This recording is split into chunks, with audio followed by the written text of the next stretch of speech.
कि हाल ही में जो है भारत में कानूनों में बदलाव हुए हैं, तो यहीं पर जो है मध्य प्रदेश लोक सेवा आयोग 2025 में पूछे जाने वाला करंट अफेयर से ये 99% चांसेस है कि ये प्रश्न करंट अफेयर में पूछा जा सकता है।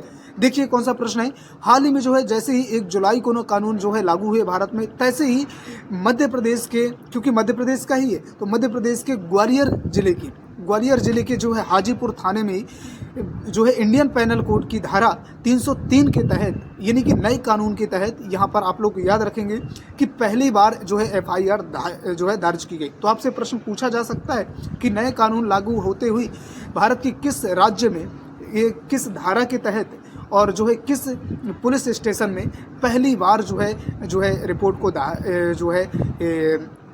जो है दर्ज किया गया और किस बात के लिए। तो आप लोगों को बता दूं कि इसे ना जो है मारपीट के लिए दर्ज किया गया था, मारपीट के लिए दर्ज किया गया था। ठीक, जो लोग ये बात करते हैं ना कि फालतू की बात बकता है, तो ठीक है, इसीलिए तो तुम्हारा जो भगवान करे ऐसे लोग ना जो फालतू की बातें करते हैं ना, इस तरीके की बातें करते हैं, कहाँ की बातें बता रहा है, फालतू की बातें बता रहा है। और जिस तरीके से देखिए आयोग जो कर रहा है उसको बोलना नहीं पड़ेगा, तो आप बताइए क्या करेंगे हैं। वैसे भी तो सुधार नहीं रहा।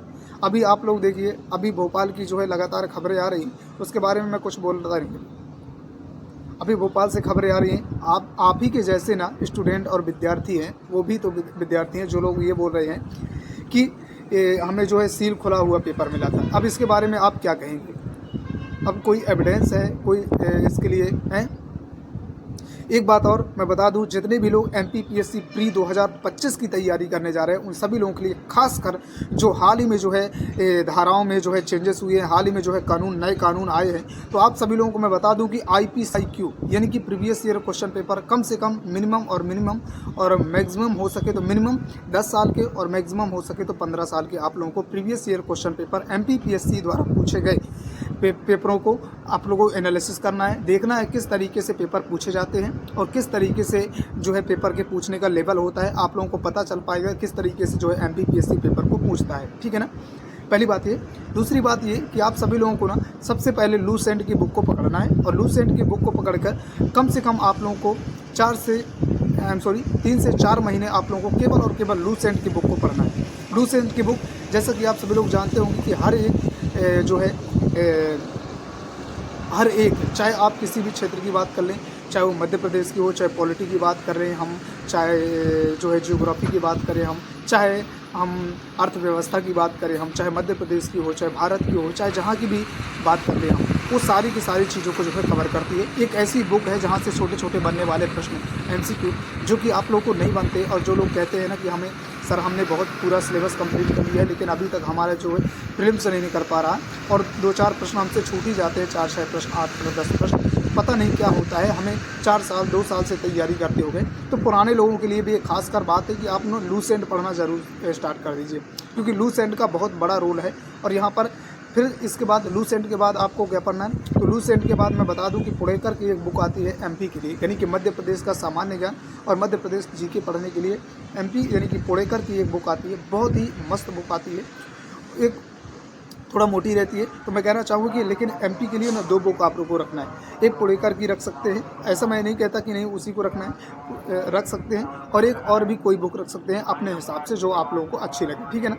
इसके बाद आप लोगों को क्या करना है, आप लोगों को करना है यूनिट 10। आप सभी लोग जानते होंगे कि MPPSC के सिलेबस में हाल ही में जो है यूनिट 10 जोड़ी गई है, जहाँ पर मध्य प्रदेश की जनजातियों, उनकी जो है लोक संस्कृति, लोक साहित्यों के बारे में जानकारी दी गई है और कुछ महत्वपूर्ण जो है व्यक्तित्व के बारे में जानकारी दी गई है। तो उन सारी चीज़ों को भी आप लोगों को अच्छे से पढ़कर जाना है, और उसके जो है उसके लिए भी एक बुक आई हुई है, हाल ही में जो है मध्य प्रदेश में लॉन्च हुई है, तो उसको ज़रूर पढ़ना है। ठीक है ना। इसके बाद ICT वाला टॉपिक, जहाँ पर इंटरनेट कम्युनिकेशन एंड टेक्नोलॉजी के बारे में दिया गया, जहाँ पर आप लोग को रोबोटिक्स पढ़ने को मिलेगा, कंप्यूटर पढ़ने को मिलेगा, सोशल नेटवर्किंग के बारे में पढ़ने को मिलेगा और इंटरनेट के बारे में पढ़ने को मिलेगा। ठीक है ना।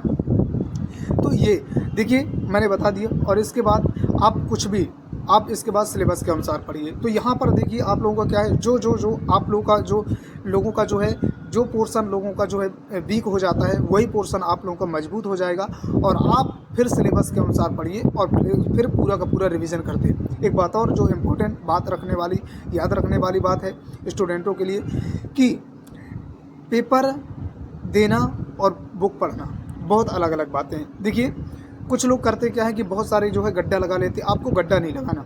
मैंने जो बताया केवल 5 बुक ये और अपने सिलेबस के अनुसार जिन जिन सिलेबसों का आपको नहीं मिला उनको जो है यूनिट वाइज पढ़िए और बस आपको कुछ भी नहीं करना। आप लोगों का मुझे लगभग 90% मैं गारंटी लेता हूँ। बस आप लोगों को ना हर एक हफ्ते में आप लोगों को जो है रिवीजन करना है। एक हफ्ते में नहीं हो पाए तो 15 दिन में आप लोगों की हर एक बुक का रिवीजन होना चाहिए।